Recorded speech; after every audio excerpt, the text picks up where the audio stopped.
नमस्कार. वेणी संहार नाटकाचा कर्ता भट्टनारायण हा कनोजी ब्राह्मण असून बंगाल्यातील आदिसूर राजाच्या बोलावण्यावरून तिकडे गेला. त्या प्रांतातील ब्राह्मणांचा हाच मूळ पुरुष अशी समजूत आहे.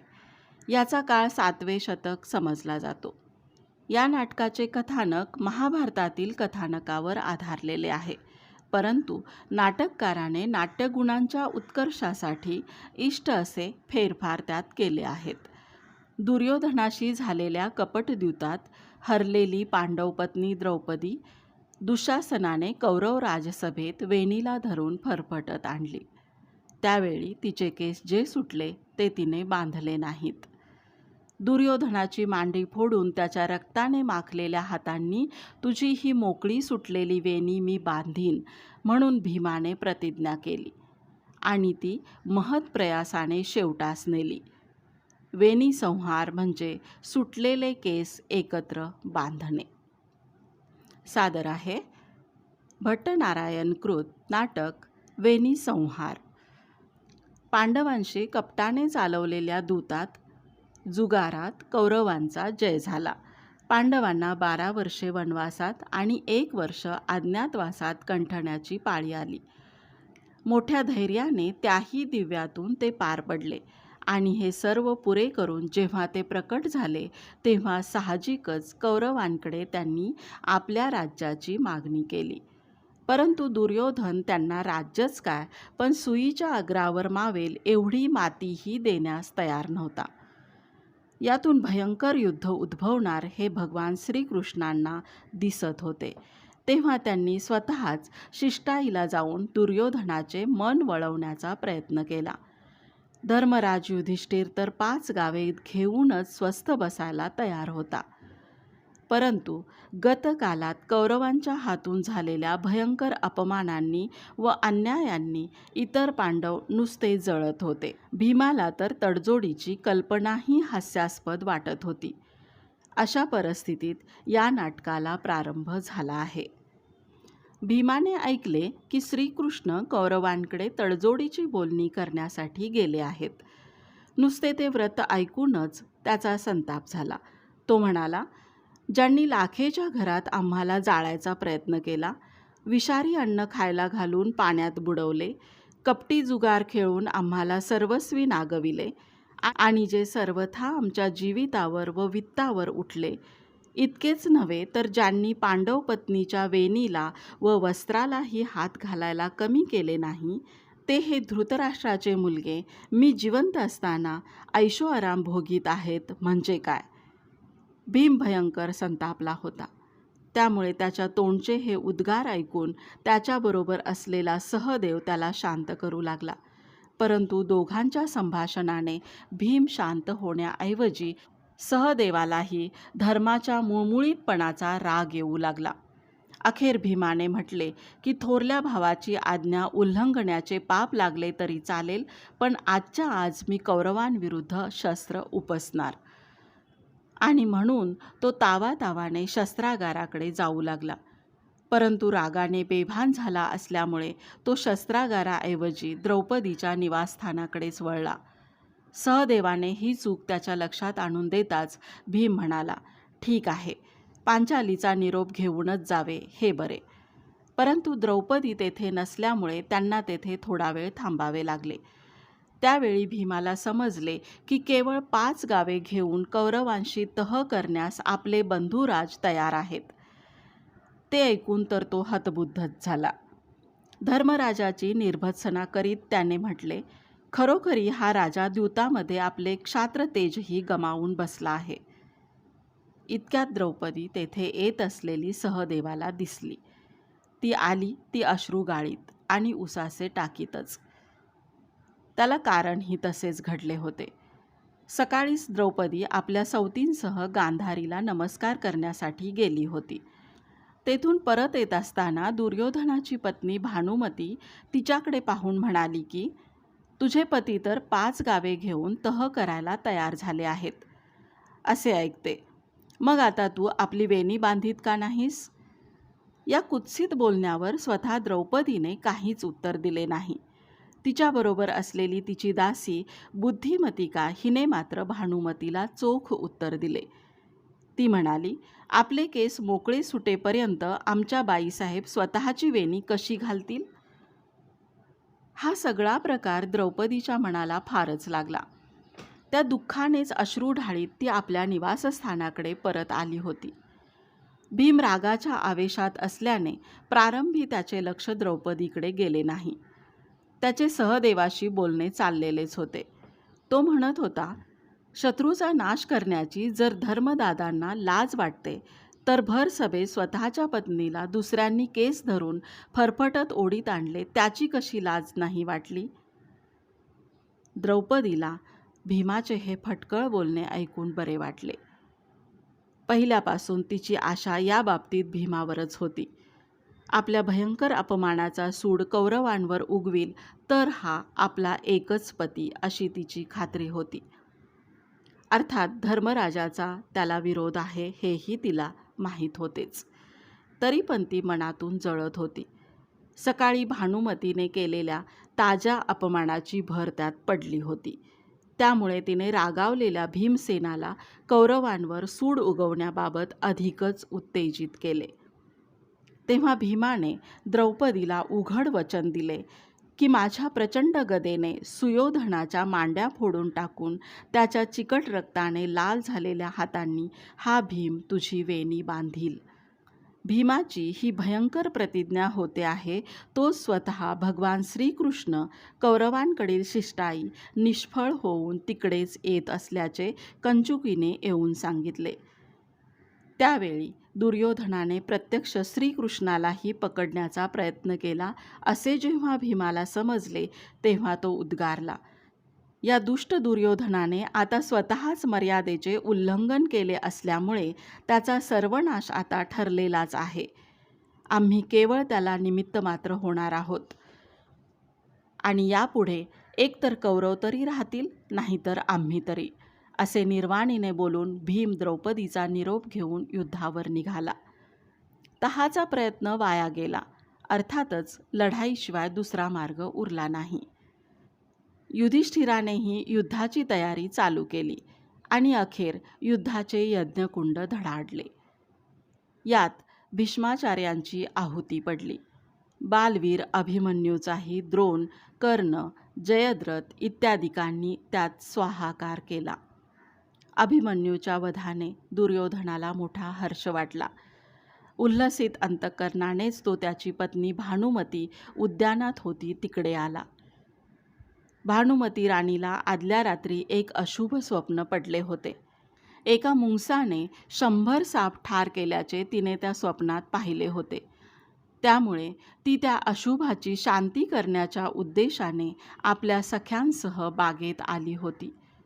तेवढ्यात राजाही तेथे येऊन पोहोचला. त्या स्वप्नामुळे राणी खिन्न झाली आहे असे पाहून दुर्योधनाने तिचे सांत्वन केले. त्याच्या स्वतःचाही डावाडोळा फडफडू लागून अशुभ सुचवू लागला होता. त्याकडेही त्याने दुर्लक्ष केले. राणीने अशुभ निवारणासाठी काही व्रत करावयाचे ठरवले होते.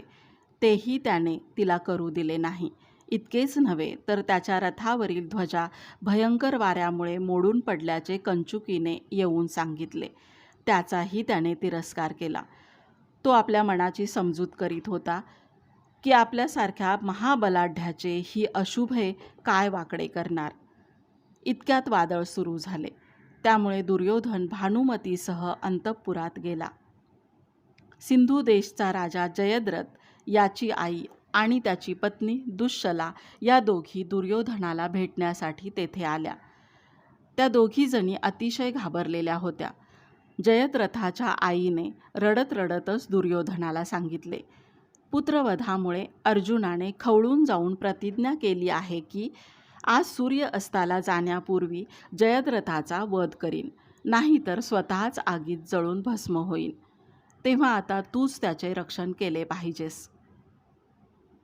परंतु दुर्योधनाला अर्जुनाच्या या प्रतिज्ञेचे काहीच वाटले नाही. तो तुच्छतेने म्हणाला की दुःशासनाने द्रौपदीचे केस व पदर ओढले तरी ज्याचा पराक्रम जागा झाला नाही त्याच्या प्रतिज्ञेला काय किंमत द्यायची. मी जयद्रथाचे रक्षण करायला उभा असताना अर्जुनाची कसली भीती आहे? आणि असे असूनही ज्या अर्थी त्याने प्रतिज्ञा पुरी न झाल्यास आत्महत्या करण्याचे ठरवले आहे, त्या अर्थी साऱ्या भावांसहित युधिष्ठिराची ही हत्या झाल्यासारखीच आहे. शिवाय स्वतः जयद्रथ पांडवांपैकी कोणाशीही लढण्यास पुरेपूर समर्थ आहेच. जयद्रथाच्या आईला व पत्नीला याप्रमाणे धीर देऊन दुर्योधन आपल्या जैत्र नावाच्या रथातून मोठ्या आवेशाने रणांगणाकडे निघून गेला. परंतु अर्जुनाने भयंकर लढाई करून आपली प्रतिज्ञा पार पाडली. जयद्रथ सूर्यास्तापूर्वीच समरात समाप्त झाला. युद्धकुंड धडाडतच होते. घटोत्कचाचा बळी पडला. त्यामागून द्रुपद, मत्स्य, भूरिश्रवा, सोमदत्त, बाल्हिक इत्यादी मोठमोठे राजे आणि इतर असंख्य सामान्य सैनिक यांच्या समिधांनी ते रणकुंड खचाखच भरून गेले. प्रेतांचे खच पडले, मांसाचा चिखल झाला आणि रक्ताचे पाट वाहू लागले. नरमांसभक्षक राक्षसांना मेजवानी होऊ लागली. त्या दिवशी द्रोणाचार्यांनी सेनापती म्हणून रणात प्रवेश केला. युद्ध सुरू होऊन थोडा वेळ लोटल्यानंतर द्रोणपुत्र अश्वत्थामा तलवार परजीत रणांगणावर उतरला. परंतु कर्ण इत्यादी महारथी वीर रणांगणाकडे पाठ फिरवून परत निघालेले त्याला दिसले. सर्वत्र भयंकर कोलाहल माजला होता आणि कौरव सैन्य भिवून माघार घेत होते. अश्वत्थाम्याने ती परिस्थिती पाहून रणातून परत फिरणाऱ्या राजांचा धिक्कार केला. पळणाऱ्या सैन्याला धीर दिला आणि सारथी रथ घेऊन येईपर्यंत ही वाट न पाहता तो तसाच तडक युद्धभूमीकडे निघाला. परंतु लगेच त्याचा डावा डोळा फडफडू लागला, अपशकुन सुचवू लागला. तरीही त्याकडे दुर्लक्ष करून तो पुढे झालाच. सर्वत्र पळापळ चालू होती. त्याला हे समजेना की शत्रूच्या सैन्यरूपीत समुद्रात वडवाग्नीप्रमाणे प्रखर असलेले आपले वडील सेनापतीपदावर असताना या सेनेने युद्धातून पळ का काढावा. कर्ण, कृप इत्यादी परत फिरणाऱ्या कौरववीरांना उद्देशून तो म्हणाला, तिन्ही जगात एकमेव धनुर्धर असलेले माझे वडील युद्धाच्या अग्रभागी असताना तुम्ही एवढे घाबरून पळत काय सुटला आहात. त्याचे ते वाक्य ऐकून कोणीतरी म्हणाले, आता कुठले तुझे वडील. अश्वत्थाम्याला वाटले की कोणीतरी आपल्या वडिलांची हेटाळणी करण्यासाठीच हे शब्द उच्चारले असावेत. म्हणून त्याने तसे बोलणाऱ्याचा निषेध केला. परंतु तेवढ्यात द्रोणांचा सारथी अश्वसेन अश्वत्थाम्यासमोर येऊन उभा राहिला आणि त्याच्या तोंडून अश्वत्थाम्याला समजले की आपले वडील मरण पावले. अश्रू ढाळीत व शोक करीत त्याने अश्वसेनाला विचारले की पराक्रमांचा समुद्रच असणाऱ्या माझ्या वडिलांना मृत्यू कसा आला. भीम, अर्जुन किंवा प्रत्यक्ष श्रीकृष्ण याशिवाय चौथा कोणीही द्रोणाचार्यांना मारू शकणार नाही अशी अश्वत्थाम्याची खात्री होती. परंतु त्यापैकी कोणाच्याही हातून आपल्या वडिलांचा वध झालेला नाही हे कळून आल्यावर अश्वत्थामा अधिकच गोंधळात पडला. नंतर त्याला द्रोणवधाची सर्व खरी हकीकत समजली. युधिष्ठिर सत्यवचनी म्हणून ख्यात होता. त्या युधिष्ठिराने अश्वत्थामा मारला गेला असे मोठ्याने म्हटले आणि नंतर हळूच हत्ती असे शब्द उच्चारले. परंतु समोर रणावेशात असलेल्या द्रोणाचार्यांना युधिष्ठिराचे फक्त पहिलेच बोलणे ऐकू आले. पुढचा शब्द त्यांना समजला नाही. त्यामुळे द्रोणाचार्यांना वाटले की अश्वत्थामा म्हणजे आपला मुलगाच ठार झाला. पुत्रशोकाने त्यांचे हृदय भरून येऊन त्यांनी ताबडतोब हातातले शस्त्र खाली टाकून दिले. अश्वत्थाम्याला हे समजल्यावर तो अतिशय शोक करू लागला. एवढ्यात कृपाचार्य उदासपणाने उसासे टाकीत तेथे आले. त्यांना द्रोणवध कसा झाला हे प्रत्यक्ष माहीत होते. शस्त्र टाकून द्रोणाचार्य शोकमग्न होऊन स्वस्थ बसले असताना दृष्टद्युम्नाने त्यांचे केस एका हातात धरून दुसऱ्या हाताने तलवारीने त्यांचे डोके उडवले होते. परंतु ही वडिलांच्या भयंकर अपमानाची हकीकत अश्वत्थाम्याला कळली तर तो काय काय अनर्थ करील कोण जाणे. अशी धास्ती कृपाचार्यांना पडली. मागे कौरव सभेत द्रौपदीचे केस ओढले गेले तेव्हा आणि आता रणांगणावर द्रोणांचे केस ओढण्यात आले तेव्हा दोन्ही वेळच्या दुर्धर प्रसंगी केवळ स्वस्थपणे पाहत बसण्याचे आपल्या नशिबी आले म्हणून कृपाचार्यांनी स्वतःसारख्याचा धिक्कार केला. त्यांना अशीही भीती वाटली की पहिल्या द्रौपदीच्या केशाकर्षणाचा जो भयंकर परिणाम झाला तो आपल्या डोळ्यांसमोर युद्धरूपात प्रत्यक्ष दिसतच आहे. तेव्हा या दुसऱ्या केशाकर्षणाने खरोखरी सर्व प्रजाच नष्ट होऊन जाणार की काय? त्यामुळे द्रोणांच्या या अपमानित वधाची कहाणी अश्वत्थाम्याला सांगायला त्यांचे मन कचरत होते.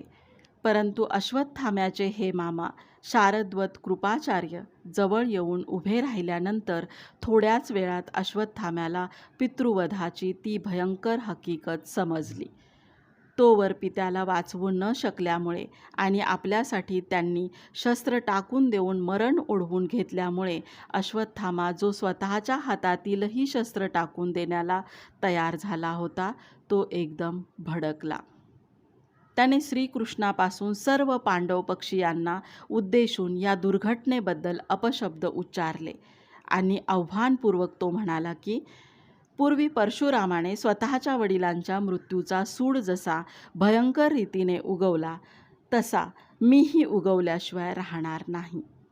लगेच त्याने आपला महाहव नावाचा सुसज्ज रथ आणण्यास सारथ्याला सांगितले.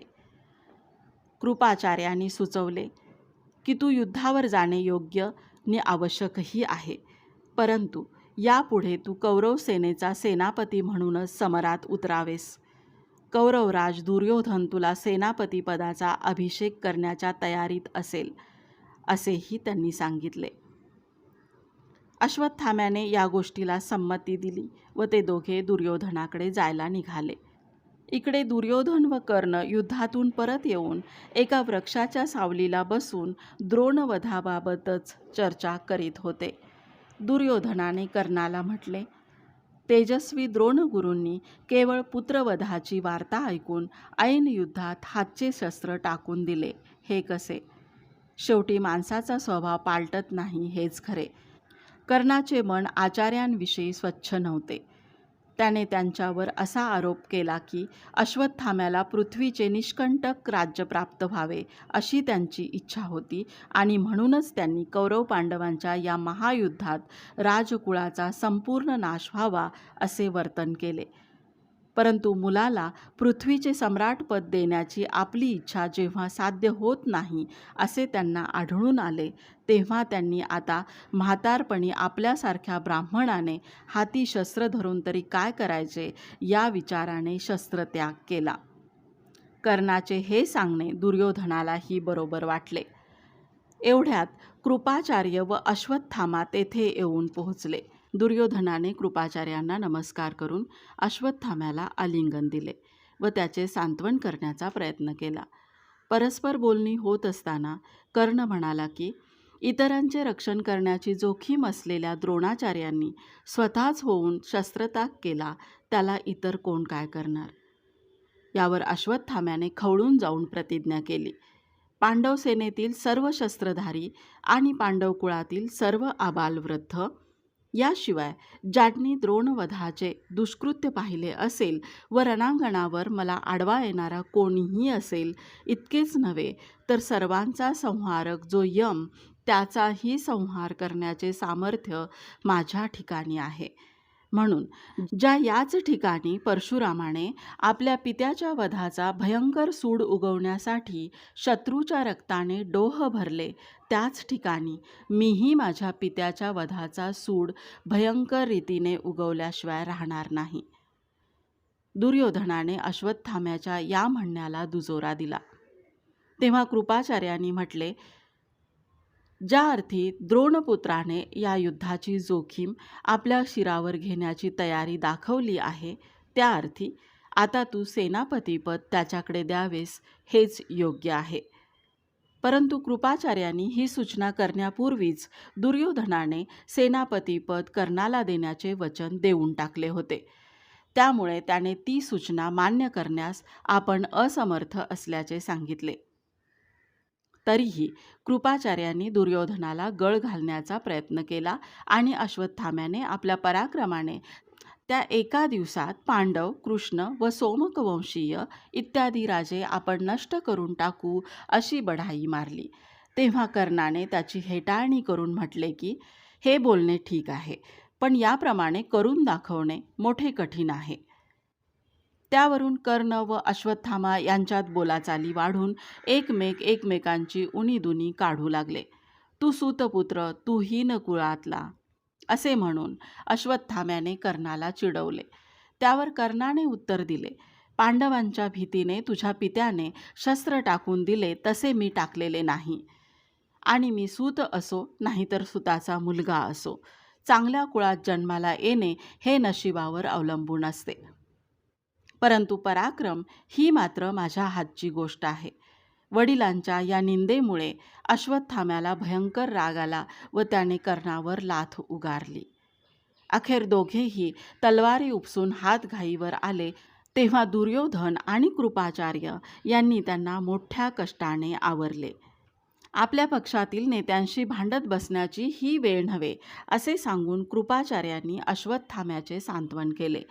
तेव्हा अश्वत्थाम्याने चिडून प्रतिज्ञा केली, कर्ण जिवंत असेपर्यंत मी हाती शस्त्र धरणार नाही. इतक्यात प्रत्यक्ष रणमैदानावरून भीमाची गर्जना ऐकू आली. तो दुःशासनाला उद्देशून म्हणत होता, द्रौपदीचे केस व वस्त्र ओढणाऱ्या हे महापातक्या, नीचा, तुझ्या हृदयातील रक्त पिण्याची प्रतिज्ञा मी केलेली आहे. आता तू माझ्या हाती चांगलाच सापडला आहेस. कौरव पक्षातील कोणाची हिंमत असेल तर त्याला आता करू दे तुझे रक्षण. ही गर्जना सर्वच जण ऐकत होते. तेव्हा अश्वत्थाम्याने कर्णाची हेटाळणी करून त्याला म्हटले, अंगराज, घोडा मैदान समोरच आहे. आता भीमाला दाखवा आपला प्रभाव. कर्णही लगेच दुःशासनाच्या मदतीसाठी निघून गेला. परंतु अश्वत्थाम्याने दुर्योधनाला म्हटले की भीम व अर्जुन हे कर्णाला आटोपण्यासारखे नाहीत. तेव्हा भावाच्या रक्षणासाठी तुला स्वतःलाच गेले पाहिजे. म्हणून दुर्योधनही दुःशासनाला धीर देत रणांगणाकडे वळला. परंतु एवढ्यात भीमाने आपली प्रतिज्ञा शेवटास नेली होती. त्याने दुःशासनाला ठार मारून त्याचे रक्त घटघटा प्यायले. भीमावर चालून येणाऱ्या कर्ण दुर्योधनांना अर्जुनाने अडवून धरले होते. ते पाहून अश्वत्थाम्याला पुन्हा लढाईचा चेव आला. आपली शस्त्र धारण न करण्याची प्रतिज्ञा मोडूनही तो लढाईवर जाण्यासाठी शस्त्र हाती घेण्याला तयार झाला. परंतु आकाशवाणीने त्याला तसे न करण्याबद्दल बजावले. तेव्हा आपण रागाच्या भरात केलेल्या प्रतिज्ञेबद्दल पश्चाताप पाहून तो हळहळला आणि आपल्या शिबिराकडे परतला. कृप लढाईत भाग घेण्यासाठी निघून गेले. युद्धाचे स्वरूप भीषण झाले. त्यात कर्णाचा मुलगा वृषसेन व स्वतः कर्णही कामी आला. भीमाचे भयंकर स्वरूप पाहून कौरववीर हातची शस्त्रास्त्रे टाकून पळत सुटले. दुर्योधन ही जखमांनी बेशुद्ध झाल्यामुळे त्याच्या सारथ्याने त्याला रणांगणापासून दूर नेले. एका सरोवराजवळ नेऊन त्याने रथ उभा केला. इतक्यात कर्णाचा सारथी सुंदरक दुर्योधनाला शोधित तेथे येऊन पोहोचला. तो रणांगणावरून परत येत होता. दुःशासनाचा वध झालेला पाहताच कर्ण भयंकर खवळला. त्याने भीमावर चढाई केली. कर्णाने भीमाला हैराण करून टाकले. ते पाहून अर्जुन आपल्या भावाच्या मदतीसाठी धावून आला आणि भीमार्जुन दोघेही आपल्या वडिलांशी एकट्याशीच लढत आहेत असे पाहून कर्णपुत्र वृषसेन याने आपला रथ तिकडे वळवला. परंतु अर्जुनाने थोड्याच वेळात कुमार वृषसेनाचे शरीर छिन्न विछिन्न करून टाकले. आपला मुलगा मारला गेला हे पाहून कर्ण बेभान होऊन अर्जुनावर घसरला. परंतु अर्जुनाचे सारे भाऊ त्याच्या मदतीला आल्याने कर्णाचा रथ निकामी होऊन त्याला परतावे लागले. त्यानंतर त्याने सुंदरकाला जवळ बोलावून त्याच्यापाशी दुर्योधनाला देण्याकरता म्हणून एक पत्र दिले. त्या पत्राचा आशय असा होता की मला मोठेपणा देऊनही मी दुःशासन वैरी भीमाला मारू शकलो नाही, तेव्हा आता एकतर तू स्वतःच्या बळावर पांडवांचा नाश कर, नाहीपेक्षा अश्रू ढाळून आपले दुःख निवारण कर. हे पत्र सुंदरकापाशी देऊन कर्णाने जीवावर उदार होऊन जोहार करण्याचे ठरवले. ते सुंदरकाने दुर्योधनाला सांगितले. तेव्हा दुर्योधनाने कर्णाला उलट निरोप पाठवला की असले साहस करू नकोस. मीही तुझ्याबरोबर येतो. जे काही व्हायचे असेल ते आपणा दोघांचे एकदमच होऊ दे. तो निरोप घेऊन सुंदरक निघून गेला. एवढ्यात दुर्योधनाचे आई वडील गांधारी व धृतराष्ट्र संजयासह रथातून दुर्योधनाच्या भेटीसाठी येताना दिसली. त्या दिवशी सकाळीच दुर्योधन आई वडिलांना नमस्कार करण्यासाठी गेला होता. तेव्हा त्याचा भाऊ दुःशासन त्याच्याबरोबर होता. त्यामुळे आता दुःशासनाचा मृत्यू त्यांना कोणत्या तोंडाने सांगावा या विवंचनेत दुर्योधन पडला. परंतु काही झाले तरी त्यांची भेट घेणे त्याला भागच होते. धृतराष्ट्र, गांधारी व संजय रथातून उतरली व दुर्योधन वृक्षाच्या सावलीत विश्रांती घेत बसला होता तेथे आली. गांधारी व धृतराष्ट्र यांनी दुर्योधनाची विचारपूस केली, परंतु बराच वेळ दुर्योधन शरमून गेल्यामुळे काही बोलेच ना. नंतर तो म्हणाला, भावंडांचा संहार मी माझ्या उघड्या डोळ्यांनी बघितला. तुमच्या दुःखाला मीच कारण झालो. इतकेच नव्हे तर तुमच्या मुलांचा नाशही माझ्यामुळेच घडला. पवित्र भरतकुलामध्ये अपवित्र असा मी जन्माला आलो. अशा मला पाप्याला तुम्ही अजूनही आपला पुत्र मानता का? पण गांधारीचे हृदय आईचे हृदय होते. 100 एकटा उरला तरी तो तिचा मुलगा होता. त्यावरही ती समाधान मानावयास तयार होती. राज्य किंवा जय याचीही मातब्बरी तिला त्यापुढे नव्हती. त्यामुळे स्वतः गांधारीने व वृद्ध धृतराष्ट्रानेही दुर्योधनाला अगदी कळवळून सांगितले की हे युद्ध आता पुरे. गांधारीने तर त्याला हातही जोडले. संजयानेही त्याला तसाच उपदेश केला. धृतराष्ट्राने मुलाला सल्ला दिला की तू पांडवांशी तह करावास. परंतु मानी व हट्टी दुर्योधनाला ते मुळीच रुचण्यासारखे नव्हते. आपली आई गांधारी पुत्रप्रेमामुळे असे म्हणत आहे, संजय खुळचट आहे आणि वडिलांना पुत्रशोकामुळे काही समजण्याचे भान राहिलेले नाही, असा निष्कर्ष काढून दुर्योधनाने तहाची सूचना फेटाळून लावली. शिवाय दुर्योधनाला अजूनही अशी आशा होती की आपण दुःशासनाच्या घोर वधाचा सूड उगवून गदायुद्धातील आपल्या नैपुण्याने भीमाला ठार मारू. याप्रमाणे दुर्योधनाचा लढाईवर जाण्याचा निर्धार झालेला पाहून त्याचे आई वडील अश्रू गाळू लागले. इतक्यात रणवाद्यांचा भयंकर आवाज व कोलाहल ऐकू आला. त्यामुळे घाबरून जाऊन धृतराष्ट्राने दुर्योधनाला सुचवले की आता निदान उघड युद्धाला न जाता शत्रूचा गुप्तपणे कपटाने घात कर. परंतु दुर्योधनाला ते शक्य व इष्टही न वाटल्याने त्याने त्यालाही नकार दिला. इतक्यात बातमी येऊन पोहोचली की कर्ण रणात ठार झाला आणि शल्य रिकामा रथ घेऊन आपल्या शिबिराकडे परतला. अर्थातच यामुळे दुर्योधनाला फार दुःख झाले. त्याचा कर्ण हाच एक आधार होता. तोही आता तुटून गेला. त्यामुळे त्याने अगदी धीर सोडल्यासारखे केले. कर्णाचे गुण आठवून तो शोक करू लागला. धृतराष्ट्र त्याचे सांत्वन करून त्याला धीर देऊ लागला. हळूहळू सुताकडून दुर्योधनाला कळले की कर्णाच्या रथाचे चाक जमिनीत घुसले असताना अर्जुनाने त्याच्यावर बाण टाकून त्याला ठार मारले. ते ऐकून दुर्योधन भयंकर संतापला. शल्य किंवा अश्वत्थामा यांना सेनापतीपद देण्याची सूचना दुर्योधनाला मानवली नाही. त्याने स्वतःकडे सेनापतित्व घ्यावयाचे ठरवले व त्याप्रमाणे सारथ्याला रथ सज्ज करून आणायला सांगितले. परंतु एवढ्यात दुर्योधनाचा शोध करीत त्याच्या भेटीसाठी भीम व अर्जुन दोघेही तेथे आले. त्यांनी रीतीप्रमाणे गांधारी व धृतराष्ट्र यांना वडील म्हणून नमस्कार केला. परंतु त्यापूर्वी भीमाने स्वतःची ओळख देताना आपला पराक्रम सांगितला. तो धृतराष्ट्राला रुचला नाही. कौरव संहारक, दुःशासनाचे रक्त पिणारा, सुयोधनाच्या मांडीचे चूर्ण करणारा इत्यादीचे स्वतःचे वर्णन त्याने धृतराष्ट्रापुढे केले. त्यामुळे धृतराष्ट्र संतापला व त्याने भीमाला टोमणा मारला की क्षत्रियांमध्ये तूच तेवढा वीर आहेस असे नव्हे, क्षत्रियात जीत व जेतेही असतातच. त्यावर भीमानेही उलट धृतराष्ट्राला ऐकवले की आपल्या सभेत पांडवांच्या पत्नीचा अपमान पाहणाऱ्या म्हाताऱ्याने माझ्या या बोलण्याचा राग मांडण्याचे खरे काही कारण नाही. त्या दोघांची याप्रमाणे बोलाचाली सुरू होताच दुर्योधनाने त्यात भाग घेतला व मग भीम दुर्योधन यांचे वाग्युद्ध सुरू झाले. शेवटी भीमाने त्याला आव्हानपूर्वक सांगितले की उद्याच्या उद्या तुझी मांडी माझ्या गदाप्रहाराने फोडून टाकून तुला मी ठार करीन. तो वेळपर्यंत सूर्यास्त होऊ लागल्याने धर्मराजाने त्या दिवसाची लढाई बंद करण्याची आज्ञा सोडली. त्यामुळे भीमार्जुन तेथून निघून गेले. ते गेले आणि अश्वत्थामा तेथे आला. कर्ण जिवंत असेपर्यंत शस्त्र धारण न करण्याची त्याची प्रतिज्ञा होती. कर्ण मृत्यू पावल्यामुळे त्याने आता आपले धनुष्य हाती घेतले होते. परंतु दुर्योधनाला अश्वत्थाम्याविषयी मुळीच आदर नव्हता.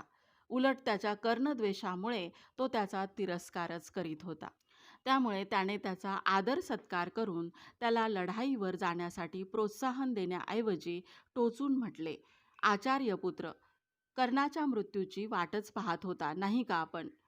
आणि त्यानंतर लढाईला उतरणार होता. मग आता माझ्याही मरणाची वाट पहा, कारण मी आणि कर्ण यात काही तसा फरक नाही. असा उघड उपमर्द झाल्यानंतर अश्वत्थामा कसला तेथे थांबायला. तो तथास्तु म्हणून तेथून तडक चालता झाला. या प्रकाराबद्दल धृतराष्ट्राने दुर्योधनाला दोष दिला. अशा बिकट प्रसंगी बलाढ्य अश्वत्थाम्याला दूर लोटण्यात तू चूक करीत आहेस, असे त्याने मुलाला सांगून पाहिले. परंतु तो आपले ऐकत नाहीसे पाहून शेवटी आपल्या कर्मालाच बोल लावीत तो उद्गारला, भरतकुलाचा नाशच व्हावयाचा दिसतो, त्याला कोण काय करणार? तरी पण त्याने संजयाला म्हटले, अश्वत्थाम्याला त्याच्या लहानपणची आठवण देऊन दुर्योधनाची दुरुत्तरे मनावर न घेण्याविषयी सांग. आणि तसेच आपल्या वडिलांच्या कपटवधाचा सूड उगवण्याच्या बाबतीत तू दुर्योधनाच्या बोलण्यामुळे मागे सरू नकोस, असेही त्याला माझे सांगणे कळव. त्याप्रमाणे संजय अश्वत्थाम्याकडे निघून गेला आणि बाकीचे सर्वजण मद्रराज शल्याच्या शिबिराकडे जायला निघाले.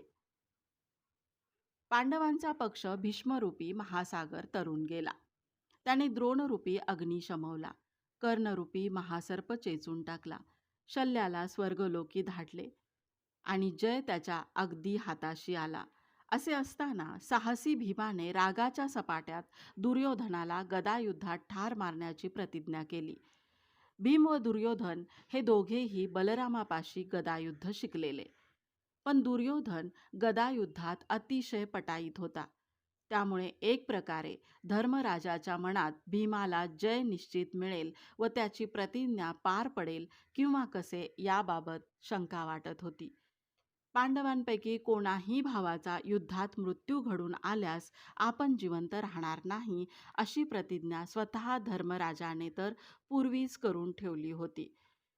त्यामुळे भीमाचे हे साहस अविचाराचे आहे असे त्याला वाटत होते. तशात दुर्योधन कोठेतरी लपून बसला होता. त्यामुळे तर धर्मराज अधिकच काळजीत पडला. त्याने दुर्योधनाला शोधून काढण्यास सर्वत्र हेर पाठवण्यासाठी सहदेवाला आज्ञात केली. स्यमंत पंचकाच्या आसपास दुर्योधनाच्या शोधासाठी हेरांना बक्षिसे देऊ करण्यात आली. पाण्यात, चिखलात, वाळवंटात, अरण्यात, दराखोऱ्यात एवढेच नव्हे तर ऋषीमुनींच्या आश्रमातही दुर्योधन लपून बसला असेल तर हुडकून काढण्याची गुप्तहेरांना सूचना देण्यात आली. काही वेळातच युधिष्ठिराकडे पांचालकाने बातमी आणली की दुर्योधन सापडला. इतकेच नव्हे तर भीमाची त्याच्याशी लढाईही जुंपलेली आहे. द्रौपदी व युधिष्ठिर यांनी ती बातमी थोड्याशा भीतियुक्त मनानेच ऐकली. अधीरपणाने त्यांनी पांचालकाला तेथील समग्र हकीकत विचारली. पांचालक सांगू लागला, शत्रुपक्षाकडील शल्याला आपणच स्वर्गलोकी धाडले. शकुनी इत्यादी गांधार देशांच्या राजांना सहदेवाने नष्ट केले.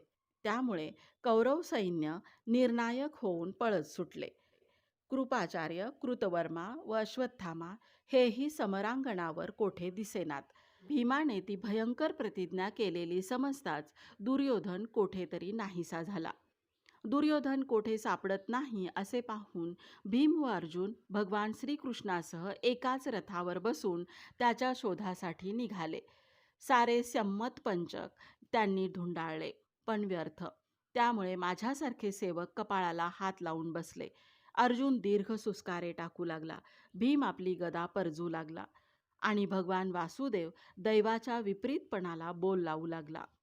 इतक्यात एक कोळी धापा टाकीत भीमाजवळ येऊन उभा राहिला आणि कसेबसे शब्द उच्चारित म्हणाला की, राजकुमार, इथून जवळच एक सरोवर आहे.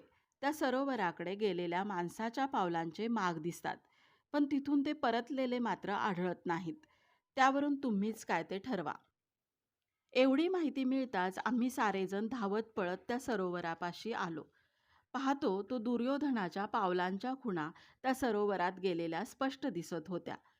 त्यावरून श्रीकृष्णाने अनुमानाने सांगितले की सुयोधनाला जलस्तंभिनी विद्या येत असल्याने तो नक्कीच या सरोवरात दडी मारून बसला असला पाहिजे. तेव्हा भीमाने आपल्या हातांनी त्या सरोवराचे पाणी जोराने ढवळले. त्यामुळे आतील जलचर घाबरून गेले. मग दुर्योधनाला उद्देशून भीमाने भयंकर गर्जना केली व म्हटले की, पांचाल राजकन्येचे केस व वस्त्र ओढणाऱ्या महापातक्या, फुकट फुकट आहे तुझे पौरुष. विशुद्ध चंद्रवंशात जन्म तुझा.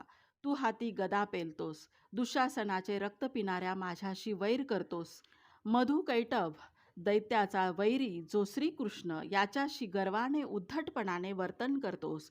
आणि हे नरपशो, आता मात्र मला भिवून लढाईतून पळ काढून असा चिखलात लपून बसतोस काय? वास्तविक कौरव माझ्या हातून ठार झाल्यामुळे त्याच्या स्त्रियांचे केस आपोआपच मोकळे सुटले आहेत आणि त्यामुळे द्रौपदीचा राग बहुतेक शांत झाल्यासारखा आहे. दुःशासनाच्या छातीतून गळणारे रक्त मी प्यालो हे पाहून तू माझे काय वाकडे केले आहेस, की ज्यामुळे तुला या प्रसंगी आपला स्वाभिमान सोडून असे दडून बसावेसे वाटले.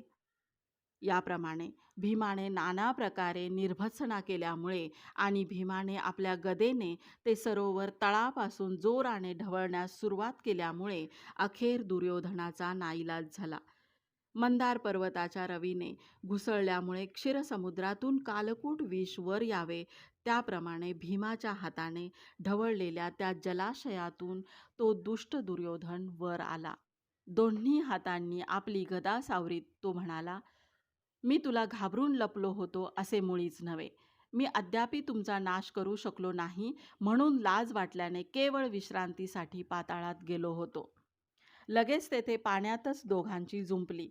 परंतु अर्जुन व श्रीकृष्ण यांनी पाण्यात लढाई करणे बरोबर नाही असे समजावून त्या दोघांनाही काठावर आणले. तेथे आल्यावर दुर्योधनाने आपली गदा खाली ठेवली व तो जरा वेळ खाली बसला. त्याच्या आसपास कौरव पक्षाकडील संहाराचे भीषण दृश्य दिसत होते. त्याच्या मदतीसाठी येण्यासारखेही कोणी त्यावेळी तेथे नव्हते. तेव्हा भीम म्हणाला, कोणी सहाय्यक नाही म्हणून काळजीत पडण्याचे कारण नाही. आम्हा पाचांपैकी हवे त्याच्याशी तू युद्ध कर. अखेर 5 पांडवांपैकी भीमालाच दुर्योधनाने युद्धासाठी पसंत केले आणि लगेच त्यांच्या भीषण गदायुद्धाला प्रारंभ झाला. श्रीकृष्ण तेथेच होते. त्यांना खात्री होती की यात भीमच जिंकेल. म्हणून त्यांनी पांचालकाच्या हाती धर्मराजाकडे निरोप पाठवला की, आता तुला पृथ्वी निष्कंटक झाली. यापुढे कसलीही शंका मनात न बाळगता मंगलोत्सव चालू करावेत. तुझ्या राज्याभिषेकाची तयारी सुरू कर. इतके दिवस मोकळी सोडलेली वेणी आनंदाने बांधावयास द्रौपदीला आता काही हरकत नाही. या दोघांच्या युद्धातील भीमाच्या जयाविषयी मला कसलीच शंका नाही. भगवान श्रीकृष्णाच्या सूचनेप्रमाणे धर्मराजाने सर्वत्र उत्सव चालू करण्याच्या आज्ञा सोडल्या.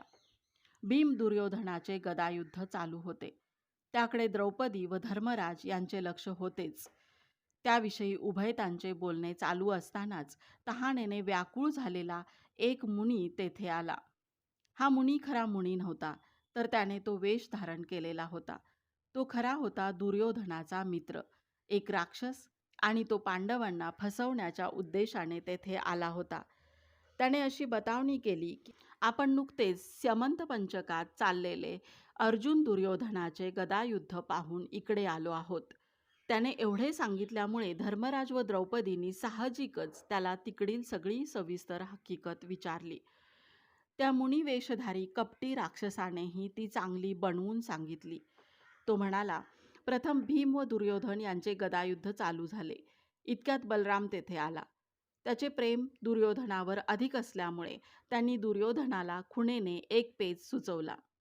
त्याच्या बळावर दुर्योधनाने भीमाला ठार मारले, तेव्हा अर्जुनाने भाऊ मारला गेला असे पाहून स्वतःच्या हातातील गांडीव धनुष्य टाकून दिले आणि मरून पडलेल्या भीमाच्याच मुठीतील रक्ताने भरलेली गदा आपल्या हाती घेतली.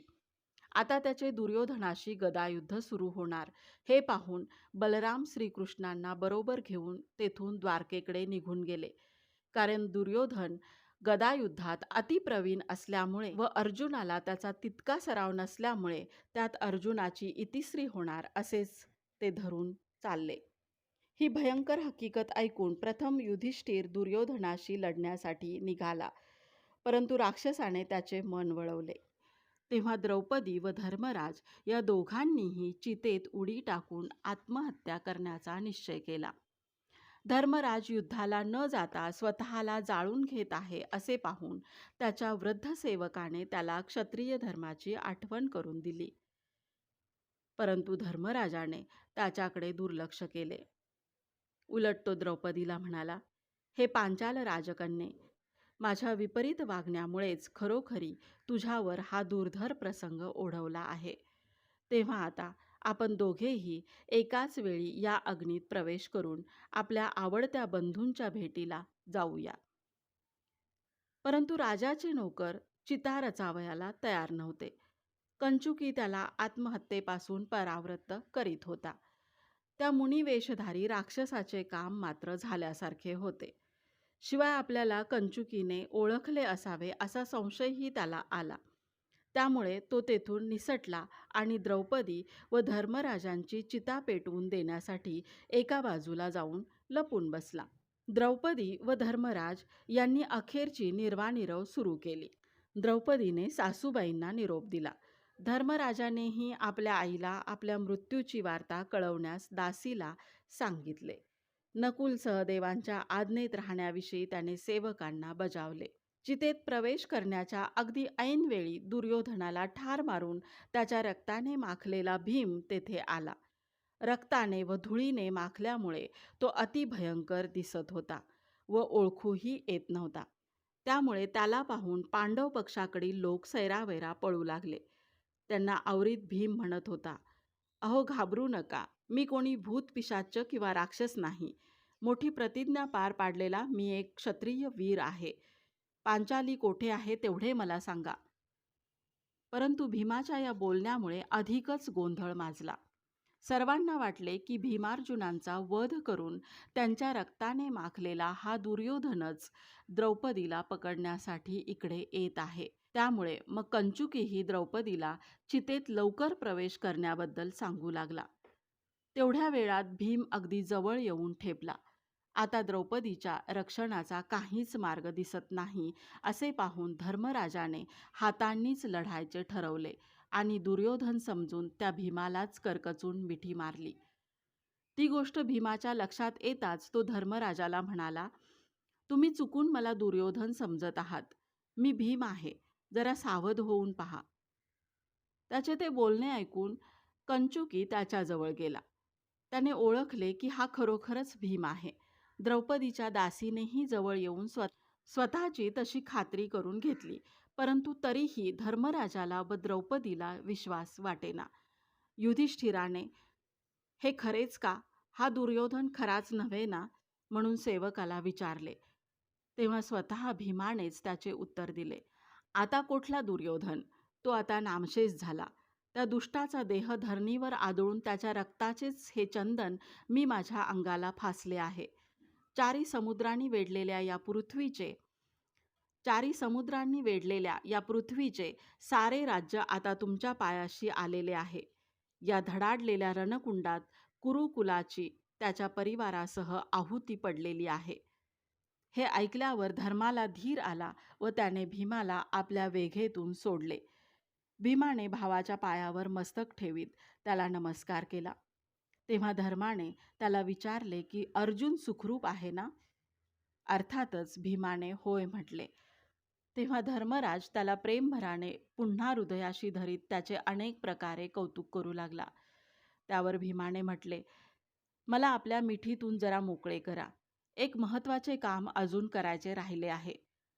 सुयोधनाच्या रक्ताने माखलेल्या या माझ्या हातांनी दुःशासनाने ओढलेले द्रौपदीचे केस मला बांधू द्या.